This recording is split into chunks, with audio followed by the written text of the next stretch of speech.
皆さんこんにちは。南オーストラリアはアデレードからアラフィフ生活をお送りしているマミリーランドのマミです。今日はオーストラリアでも一部の地域でしか体験できないサマータイムについて、そのお話をしていきます。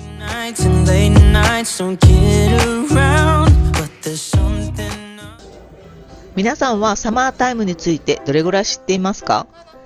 私はサマータイムという言葉を昔から聞いたことはあっても、実際のところなんでわざわざ時間を変更するのとかどういうことっていうのが本音で、その意味もね分からずでした。オーストラリアに移住した当初もわけ分からずやっていましたが、最近少しずつその理由を知っていくことができました。オーストラリアにもサマータイムがありますが、実は全ての州がそれを実施しているわけではないんですね。サマータイム、こちらではデイライトセービングと言いますが、実施している州は私が住んでいる南オーストラリア州、ニューサウスウェールズ州、ビクトリア州、タスマニア州、そして首都のキャンベラがある ACT と呼ばれるオーストラリア首都特別地域、この5つになります。ということは逆にデイライトセービングがない州はクイーンズランド州、西オーストラリア州、そしてノーザンテリトリーの3つということになりますね。デイライトセービングはその時期が来たら時間を1時間早めたり1時間戻したりすることです。デイライトセービングが始まるときは1時間早めます。なので1時間ロスします。なので夕方の時間は増えますが、日の出の時間が遅くなり、朝が明るくなるのが遅くなります。逆に終わるときは1時間時間を戻すので、1時間得をするという仕組みです。なので日の出が早くなりますが、日が沈む時間も早くなり、夕方時間が減ります。では、いつ時間を変えるの？ということで、これはね、もう決まっています。デイライトセービングが始まるのが10月の第1日曜日。そして終了するのが4月の第1日曜日です。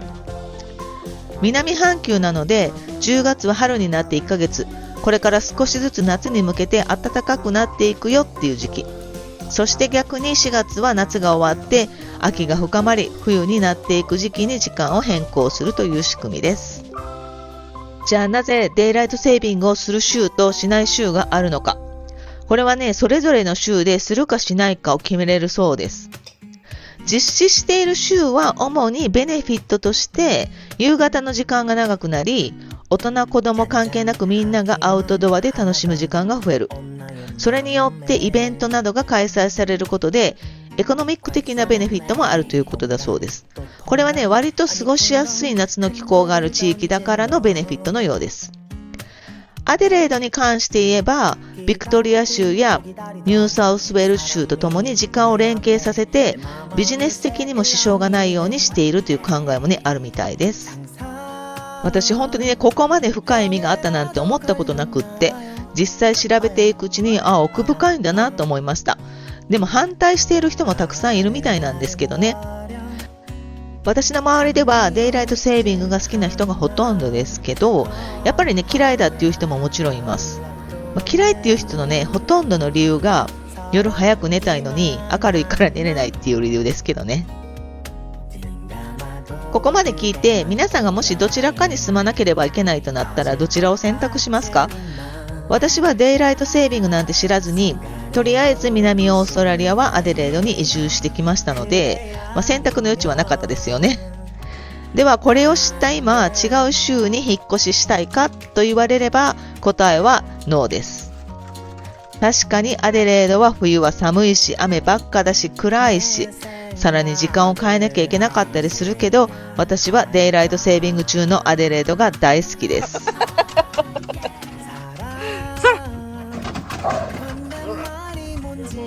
Sora, come here. Come here, Sora.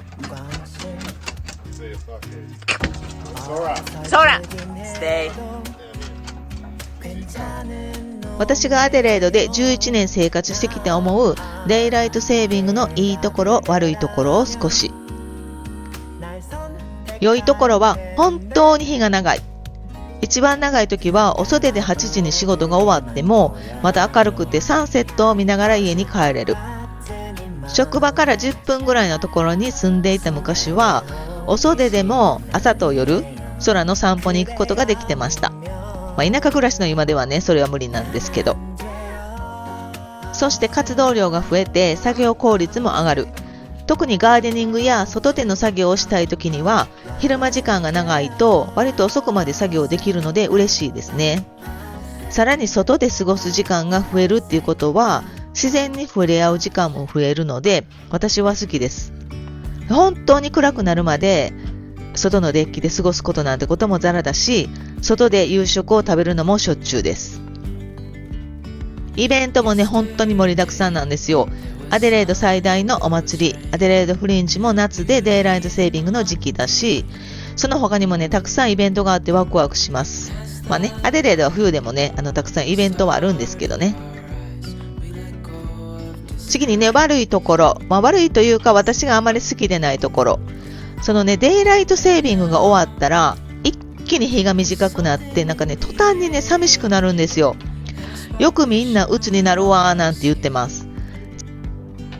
なんか実際リサーチでもそれはあるみたいで、日が落ちるのが早くなって落ち込み気味になる人が増える。で、特にその切り替わった最初の1週間から3週間ほどがね、ピークだったりするようなんです。実際にそれによって睡眠のパターンが乱れたり、疲れやすかったり、集中力の低下などにつながるっていったリサーチもありました。特にね、シフトワークの人にそれは起きやすいみたいで、それ私やんって思いましたけど。これはね、私だけかもしれないんですけれども、私ね、夕食のタイミングをね、逃しがちなんですよ、デイライトセービングの時。あまりにも明るいから、夕方の感覚がわからなくなる時があって、なんか気がついたら夜の7時、8時になってて、まだ夕食食べてへんかったなんてことも普通によくあります。そして寝る時間が遅くなる。冬は日が落ちるのが早いし、寒いからもうベッドに入るのも早くなるんですけど、やっぱ活動量が増えるデイライトセービングの時期はベッドに入るのもね、10時とかになりがちです。これね、多分オーストラリアではね、遅い方だと思うんですよね。そして最後は日本との時差が変わる。サマータイムの時は1時間早く進めるので、アデレードと日本では1時間半の時差ができて、こっちの方が1時間半早いんですね。そして冬タイムは30分の時差、こっちが30分早いだけになります。そんなん別に大した差じゃないやんって思うかもしれないですけど、やっぱり母と連絡を取ったりするときに少しね、困惑したりするときもあります。つい先日、デイライトセービングがもうすぐ終わるっていうある数日間、雨模様のね、日々が続いたんですね。私の住んでいる山奥ではもう一日中霧に包まれるという日々が数日続きました。もうすぐ冬が来るなーっていうサインのようにね、思いました。アデレードの夏は湿気が少ないからカラッカラなので、一日中霧に包まれていた日はね、とってもリフレッシュした気分で幻想的でもありました。ただこれもね、冬になって毎日のように見るといい加減眩しい日差しがね、恋しくなるんですけどね。ここまで聞いてみて、皆さんはこの制度をどう思いますか？